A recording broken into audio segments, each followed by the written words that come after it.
It's the newest development in glamping, for those who really want to get away from it all, an amphibious caravan. German designer Daniel Straub wanted to give campers the ultimate freedom on land and water, so he invented the Sealander.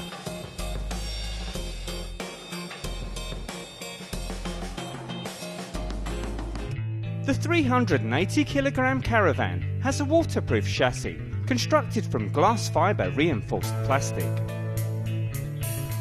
Once afloat, an electric motor can power the caravan through the water at up to 9 km/h.